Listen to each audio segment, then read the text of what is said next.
Hello, guys. Hope all are fine.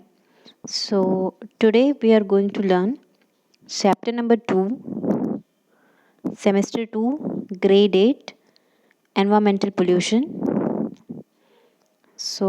Basically pollution का मतलब हमें पता है, ठीक है. Air pollution, noise pollution, water pollution, land pollution. So these are the different types of pollution. तो हम यहाँ पर डिटेल में पढ़ने वाले हैं कि पोल्यूशंस किस तरह से होते हैं और उसको किस तरह से रोका जा सकता है. ठीक है, सब करने वाले भी ह्यूमन बींग्स ही होते हैं, तो हम किस तरह से उसको रोक सकते हैं. ओके, पोल्यूशन को. Okay, let's start. Development is the right of human beings. It means wherever and in whatever field, if there is an opportunity of development, human have the right to progress. Development बहुत ही ज़रूरी होता है, right. ऐसा तो नहीं है कि हम पहले के जैसे ही रह रहे हैं. अभी भी डेवलपमेंट हमेशा होता है. जिस भी फील्ड में जिस तरह से हमको मिलता है, डेवलपमेंट होना बहुत ही ज़रूरी होता है, राइट. तभी ह्यूमन बींग्स का भी प्रोग्रेस होता है. The Industrial Revolution and the scientific discoveries have opened up a vast opportunities for technological advancement and development. आजकल की बात करें तो इंडस्ट्रियल रेवोल्यूशन जो हुआ था, मतलब जब सबसे ज़्यादा इंडस्ट्रीज़ डेवलप किए गए थे, बनाए गए थे, लोगों को जब नया नया अपॉर्चुनिटी मिला था, जब साइंटिफिक वे में हम साइंस एंड टेक्नोलॉजी का डेवलपमेंट हुआ था, तो नए नए अपॉर्चुनिटीज़, नए नए तरह से लोगों को उसका कहीं ना कहीं उसका डेवलपमेंट का भागीदार हुए थे. These developments have led to massive changes in human life. Technological advancement have empowered the creativity, which in turn simplified the process of production.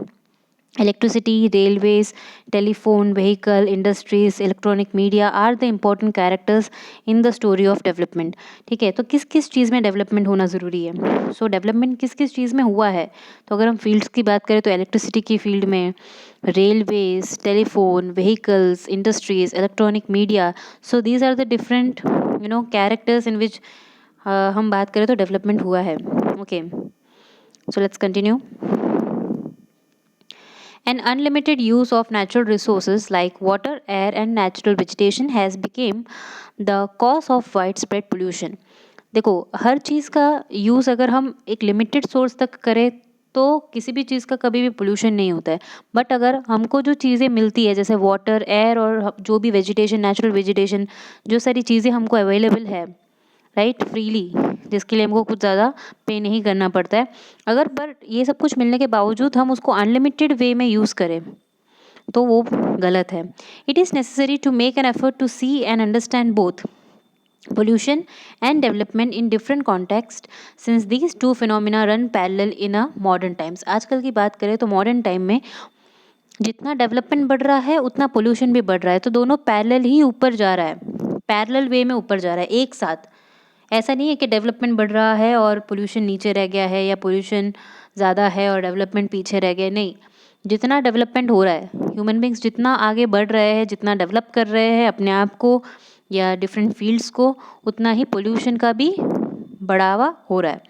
In the present times, land, water, air, noise, and space pollution has increased, and its adverse effect could be seen on human life and our environment. With the industries coming up on a large scale, various kinds of pollutants affecting the environment have increased. Right, जैसे जैसे industries बढ़ रहे हैं, industries तो बढ़ रहे हैं, right. Opportunities लोगों को मिल रहा है, नो डाउट. बट जितने इंडस्ट्रीज़ बढ़ रहे हैं वैसे वैसे पोल्यूशन भी बढ़ रहा है. जैसे पोल्यूशन बढ़ रहा है तो उसका नेगेटिव इफेक्ट कहाँ पर देखने को मिलता है, मेनली हमारे एनवायरनमेंट में. Okay, now among it water, air and land pollution are the main types. अब सारे पोल्यूशंस में से कौन सा मेजर पोल्यूशन है? Water pollution, air pollution, land pollution.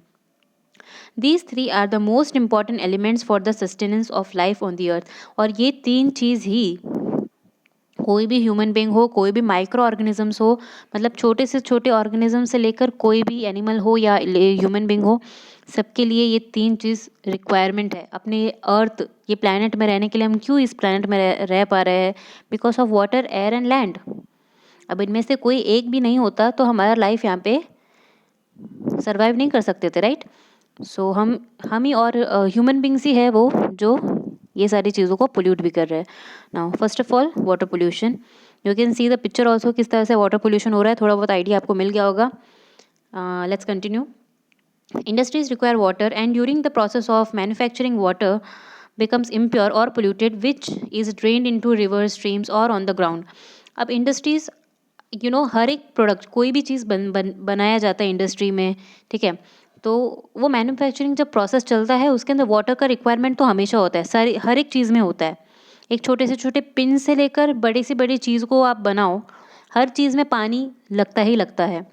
But यहाँ पे गलती क्या हो रही है कि जो इंडस्ट्रीज़ है वो पानी यूज़ कर रहे हैं, no doubt it is okay, but ये फिर वो केमिकल वाला पानी जो है डायरेक्टली रिवर में हो या स्ट्रीम्स में हो या ओपन ग्राउंड में, जैसे यहाँ पे फोटो में आप देख सकते हो वो लोग डायरेक्टली रिवर में ड्रेन कर रहे हैं, राइट, फेंक रहे हैं, तो वो गलत है।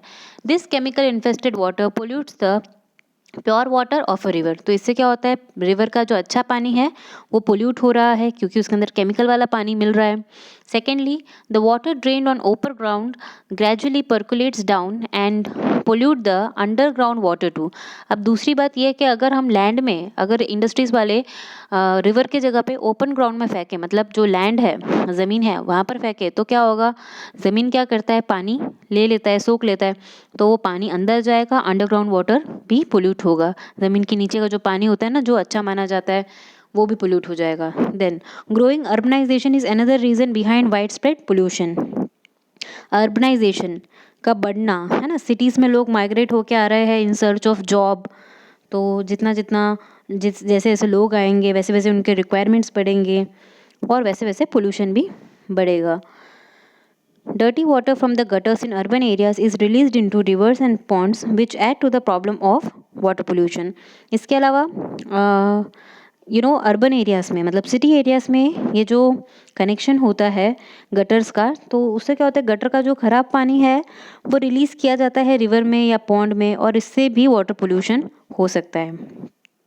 Today even the rain water gets polluted due to industrialization. आजकल की बात करें तो इंडस्ट्रीज़ की वजह से रेन वाटर, मतलब बारिश का जो पानी है जो कि सबसे प्योर माना जाता है, ठीक है, वो भी पोल्यूट हो रहा है। The smoke and gases release by the industries mix with the rain water and polluted. से इंडस्ट्रीज़ में से जो स्मोक एमिट होता है ना, जो केमिकल वाला जो स्मोक होता है वो एमिट होता है इन द स्काई, फिर वो क्या होता है, फिर वो ऊपर जाके क्लाउड फॉर्म करता है, एंड देन वो क्लाउड जो होता है after some time when it cools down, that is called evaporation process if you remember, and then after condensation process when it cools down it comes in the form of rain which again pollutes the environment, क्योंकि जो rain water होता है वो chemical वाला होता है, क्योंकि उसके अंदर वो जो स्मोक जिससे आगे आया है, तो वो स्मोक किससे बना हुआ है, इंडस्ट्रीज़ का जो स्मोक एमिट किया है वो स्मोक है। तो ऐसे रेन को एसिड रेन भी बोलते हैं। Okay, now the dirty water released by industries and factories into rivers, streams and ponds destroy the aquatic life. अब इससे क्या होता है, इंडस्ट्रीज़ और फैक्ट्रीज में से जो पानी, केमिकल वाला पानी जो वो लोग रिलीज़ करते हैं रिवर्स में या कहीं पे भी, तो उससे एक्वेटिक लाइफ, मतलब पानी के अंदर की जो लाइफ है उसको भी काफ़ी हद तक नुकसान पहुंचता है। You can see in the picture also कि फिशेस कैसे they are dead, right, like that. Many times we see news about mass death of fish because of excessive pollution in water. काफ़ी बार हमने न्यूज़ में भी देखा है कि काफ़ी सारी जो फिशेस है उनका डेथ हो चुका होता है, एंड सारे किनारे पे आ जाते हैं। ऐसा क्यों, क्योंकि बहुत ज़्यादा वाटर जब पोल्यूट होता है ना, तो उनका सोर्स है वाटर, तो वो लोग रहते ही होंगे, इनटेक करते ही होंगे, तो काफ़ी बार अगर हम ये केमिकल वाला पानी ये लेंगे, फिशेस या कोई भी एक्वेटिक लाइफ लेगा, तो क्या होगा, उसका लाइफ एंड हो जाएगा।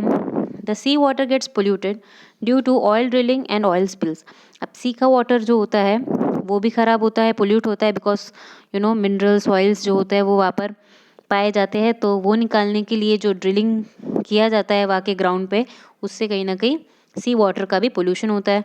Water pollution causes various diseases like cholera, jaundice, vomiting, loose motion etcetera. इससे ह्यूमन लाइफ में भी इफेक्ट होता है।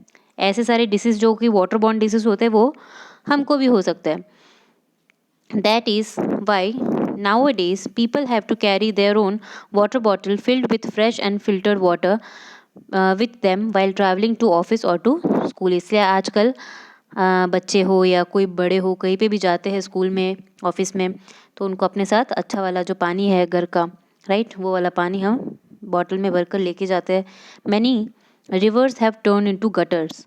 This polluted river water is used for agriculture and consequently pollutants enter into food grains, vegetables and fodder. अब देखो यही अगर chemical वाला पानी जो है इरिगेशन पर्पस के लिए अगर फार्मर्स अपने एग्रीकल्चरल फील्ड में ये केमिकल वाला पानी जो कि रिवर में या कहीं पे भी डंप किया जाता है उसको अगर यूज़ करेंगे तो क्या होगा, जो एग्रीकल्चर वो कर रहे हैं जिस जिस भी चीज़ का, वेजिटेबल्स का हो, फ्रूट्स का हो या किसी भी का, तो उससे उसका भी वो भी केमिकल इन्फेस्टेड हो जाएगा, उसके अंदर भी केमिकल वाला पानी चला जाएगा तो वो भी ख़राब हो जाएगा, राइट। अब वो अगर हम खाएंगे, अगर हम हमारे बॉडी में उस वेजिटेबल को इनटेक करेंगे तो उससे हमको भी डिसीज़ हो सकता है कुछ भी, तो इस तरह से बढ़ता है। People from every class of the society, be it a politician, farmer, industrialist, educated individuals, artists, or workers, have a very casual attitude towards the environment pollution. अब मतलब आजकल ये जो एनवायरमेंटल पोल्यूशन है वो इतना ज़्यादा सीरियस नहीं है किसी के लिए, but actually it should be a serious concern for everyone. But हम जैसे पढ़े लिखे लोग हैं, चाहे वो इंडस्ट्रीज हो, एजुकेटेड इंडिविजुअल्स हो, ठीक है, पॉलिटिशियन हो, वर्कर है, आर्टिस्ट है, सब पढ़े लिखे ज़रूर है, बट किसी को भी ये जो प्रॉब्लम है अभी की डेट में इतना कुछ देखा नहीं जाता है, बट स्टिल उसको देखना बहुत ही ज़रूरी है in a major concern. Okay, then the water from industries should be purified before it is drained into streams or rivers. क्या करना चाहिए हमको, किस तरह से हम इसको रोक सकते हैं? इसका the only possible way is that कि केमिकल वाला जो पानी वो लोग फेंकते हैं उससे पहले उनको उसको प्यूरीफाई करना चाहिए। इंडस्ट्रीज़ जो है उसको पानी को प्यूरीफाई करके ड्रेन कर सकते हैं रिवर्स में या स्ट्रीम्स में। Government should implement the pollution control policy properly to control the industries. Government को इसके अलावा पोल्यूशन कंट्रोल पॉलिसीज़ जो है वो इंडस्ट्रीज़ के ऊपर इम्प्लीमेंट करना चाहिए ताकि इंडस्ट्रीज़ भी एक लिमिट तक ही पोल्यूशन कर सके। We should use water in a judicious way, और हमको हमेशा पानी बहुत ही ध्यान से जुडिशियसली हमको यूज़ करना चाहिए, जितना ज़रूरी है उतना। I hope you understood. ये फर्स्ट पार्ट है इस चैप्टर का। I will be back soon with the second part in which I will explain air pollution, land pollution and noise pollution. Okay, thank you.